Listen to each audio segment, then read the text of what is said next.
أكتر وقت أنت بتكون محتاج فيه رسالة من الشخص اللي كان موجود في حياتك أو الشخص اللي موجود في حياتك هو وقت العيد اللي احنا فيه ده. بتستنى منه رسالة يقولك كل سنة وانت طيب، بعد خناقة كانت بينك وبينه كبيرة بتستنى ان الشخص ده يبعت لك رسالة يطيب خاطرك. قبل العيد اتخانقتوا مع بعض وعندك أمل كبير جدا ان الشخص ده يبعت لك رسالة دلوقتي، بقالكوا فترة كبيرة جدا كنتوا متخانقين مع بعض وما كنتوش بتتكلموا، وجا العيد اللي المفروض الشخص ده يبعت لك في رسالة يقولك كل سنة وانت طيب فيها، ولكن بتكتشف ان اول يوم في العيد بيمر عليك وتاني يوم في العيد بيمر عليك ووقت العيد كله بيمر عليك، كل اللي حواليك قالوا لك كل سنة وانت طيب. في من اللي حواليك بيكون مخاصمك وما كانش بيكلمك وما كانش فيه كلام ما بينكوا خالص، ولقيت الشخص ده بالرغم من العداوة اللي كانت موجودة بينك وبينه الا ان الشخص ده كلمك وقال لك كل سنة وانت طيب. لكن الشخص الوحيد اللي عملت علشانه كل حاجة، الشخص الوحيد اللي حاولت انك تسعى في انك انت تسعد الشخص ده وتخليه اسعد واحد في الدنيا كلها، ما بقاش همه ولا بقى فارق معاه، وعدى العيد والعيد خلاص خلص ومفيش اي رسالة من الشخص ده تطمنك وتحسسك بالامل. ولكن الامل الوهمي اللي انت عايش فيه دلوقتي عايزك تدوس عليه، ده مش وقت الامل الوهمي اللي انت مستنيه، ولكن عقلك دلوقتي بيحاول يخدعك ويدخلك في دايرة التعلم من اول ومن جديد على امل ان الشخص ده هيبعت لك رسالة او بكرة يتكلم بعده يتكلم، يمكن يكون مشغول، يمكن يكون عنده ظروف، وتخرج من العيد وانت حاسس انك قضيت اسوأ عيد في حياتك. الصح تعمل ايه علشان تخرج من مرحلة زي دي؟ ومرحلة زي دي هيجي منها حاجتين، الحاجة الاولى يا اما الشخص ده يتصل بيك يا اما الشخص ده يكلمك ويتواصل معاك، الحاجة التانية انك هترجع لنفسك. يعني هترجع لنفسك. شوف، العيد لازم تقضيه كأنه اول عيد في حياتك، يعني البس احلى ما عندك، ظبط نفسك، عيش العيد كأنك طفل صغير، اخرج مع اصحابك، اعمل كل حاجة. لو مفيش بلوك بينك وبين الشخص ده على صفحات السوشيال ميديا فده كويس جدا جدا وهيوفر علينا كتير جدا. كل اللي عايزه منك وقتها ابدأ نزل البوستات دي الطبيعي بتاعك، يعني ما تكونش بتنزل بوست كل اسبوع مرة وتروح تنزل في العيد 20 بوست كل دقيقة، لا، في العيد حاول تزود الموضوع بس حبتين، يعني كل يوم تنزل بوست وانت واصحابك انك بتخرج وفرحان ومبسوط، الحاجات دي كلها. الحاجة التانية، لو في اصدقاء مشتركين بينك وبين الشخص ده ما تحاولش تتكلم عن الموضوع اللي بينك وبينه، او ما تحاولش تتكلم وتقول هو ليه ما كلمنيش، حتى ما هنش عليه. بينك وبين نفسك حتى ما تقولش كده، ولكن دايما بين ان الموضوع مش فارق معاك. واي حد من الاصدقاء المشتركين يحاول يفتح الموضوع، لو سمحت ما تتكلمش في الموضوع ده، انا مش بفكر غير في نخرج وابقى سعيد ومبسوط. بصراحة كل شيء اسمه النصيب، لو لنا نصيب نتكلم هنتكلم، ملناش نصيب خلاص، ربنا عز وجل كاتب لكل واحد نصيبه، يمكن نصيبه مع حد تاني ويمكن نصيبي مع حد تاني. فانا بصراحة متقبل ده جدا. جملة زي دي لما تيجي تقولها للأصدقاء المشتركين الرسالة هتوصل، ولو الرسالة ما وصلتش فانت بتبين لعقلك ان انا مش متعلق بالشخص ده ولا حاجة، فده كمان هيساعدك انك تقوي نفسك جدا في انك تحاول تسيطر على الانسحاب العاطفي اللي انت فيه. الحاجة الثالثة، ما تحاولش وانت قاعد لوحدك انك تفكر في الذكريات الحلوة اللي كانت بينك وبين الشخص ده. قد ايه الشخص ده كل ما كان بيجي عيد كان بيجيب لي عروسة، كان بيجيب لي بوكس جميل، كانت الانسانة دي بتبعت لي كل سنة وانت طيب اول ما صلي العيد، صليت العيد ولا لسه، عملت ايه، رحت فين،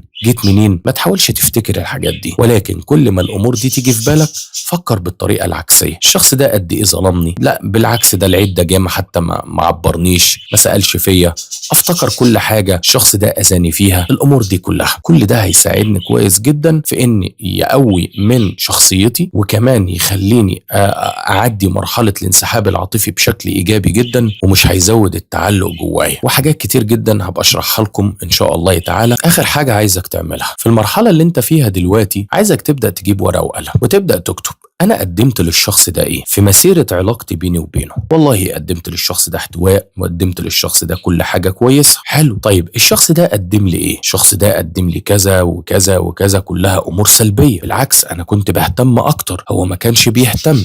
طيب هل ده شخص مناسب ليا؟ هل دي العلاقة المناسبة ليا؟ هل هو ده اللي انا بستناه؟ هل هو ده اللي بيحسسني بالامان؟ هل هو ده مصدر الاحتواء بالنسبة لي؟ بصراحة ده مش مصدر الاحتواء بالنسبة لي ولا ده مصدر الامان بالنسبة لي. طب انا بفكر فيه ليه؟ انا واجع دماغي ليه؟ طيب انا عملت كده، ابدا على طول اخرج من المكان اللي انا فيه، ابدا اني امارس اسلوب زي اسلوب التنفس. انا قدمت كل حاجه للشخص اللي موجود في حياتي، لكن هو اللي اخلاقه مش كويسه وخني، هو اللي مش كويس، هو اللي لو كان كويس كان حافظ عليا. المشكله اللي بينه وبينه كان المفروض يسامح ويعدي، فيها ايه يعني لو كذبت عليه مره؟ فيها ايه لو انا عملت حاجه تزعله مره؟ هو اللي عايز يقف على الواحده. الحاجات دي كلها تقولها لنفسك. بقول لك حاجات بسيطه يمكن تساعدك في انك تخرج من المرحلة اللي انت فيها ومن حالة انتظارك للشخص ده انه يبعت لك رسالة او مكالمة. ولكن احنا ما نستناش ان حد يبقى علينا ولا ما يبقاش علينا، احنا نفرح، نكون مبسوطين، نكون سعداء، نعيش حياتنا، نلبس احسن حاجة، نطور من نفسنا، نعمل كل اللي نفسنا فيه. عملت مثل اللي انا بقولك عليه ده، هتلاقي نموذج